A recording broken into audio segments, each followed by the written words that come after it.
Hello everyone, my name is Scott and welcome to Map Monday. And with the rise of quick play, a lot of community servers and custom maps are being thrown to the wayside.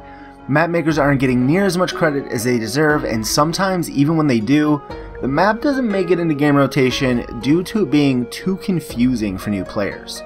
Now, I used to do a series highlighting custom maps and game modes and things like that, and I decided that now is the perfect time to resurrect it and help show some love to those maps that are amazing but may not be getting played often. Now, all custom maps highlighted on Map Monday will be in rotation on my server, and there's also a link in the description box below for the map download. I'm going to start the series off with one of my personal favorites, Sujin, but definitely leave a comment if there's a map that you'd like to get the word out on. Now, Sujin, which actually is the god of water in Japanese mythology, was created in late 2013 by Ali using the Japan Content Pack. Now, there's an arena mode as well as a Koth map, and I'm just going to be showing the Koth version just due to the fact that I rarely play arena, but from what I understand, the arena map was the version that was more optimized. Right off the bat, you'll notice this map has a very different color scheme than the majority of the TF2 maps out there. The drab browns of the desert are replaced with blue skies, bright pink cherry blossoms, and pagodas that reach towards the heavens. Now, it's also on the large side for a Koth map, which I find very refreshing. The teams of course spawn on opposite sides of each other with the point directly in the middle, but there are very large battlements on each side of the point, which is ideal for snipers or flanking scouts or pyros. Bridges connect the majority of the map to the point, but there is also an outlying area on the top of the pagoda that can prove deadly for snipers waiting to pick off the opposite team as they run from the spawn.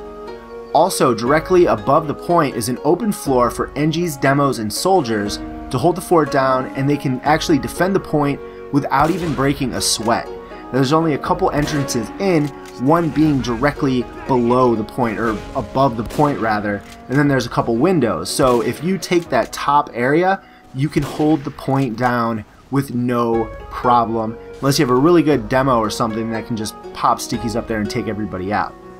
Even though there are a few choke points that can prove brutal and make or break a team winning, there are also multiple routes to get to the point. So if each team is actually trying and not just corner congaing, this map can provide some very fun and fast-paced tug-of-war-like battles, which is always a good thing. The majority of Koth maps are small. If a team is actually defending hard or being spammy with their sentries, things like that, they can actually hold the point down and just steamroll the other team. On Sujin, there are multiple ways to get into the point and take people out, which I find extremely refreshing when it comes to a Koth map, which is my personal favorite game type. So now that I talked about the gameplay, I'm just going to touch on my personal favorite thing to do on Sujin, and that's have a gigantic Zatoichi only battle. Now for me, there's nothing as fun as running around with a big ass katana in your hand, chopping heads off of fellow soldiers in demos. I'm a huge fan of melee mode, DeGroot keep, but one can only play DeGroot so many times. So what better place to reenact your favorite Akira Kurosawa fantasy than a big cherry blossom covered pagoda? And since this is the first episode, I will ask you to leave a comment below. Let me know what you think of the series, let me know what you think of the potential, what you'd like to see more focus on maps, custom game modes, things like that. I know a lot of people are starting to branch out and play more custom games and things just due to the fact that we haven't had a new update or anything new in a while.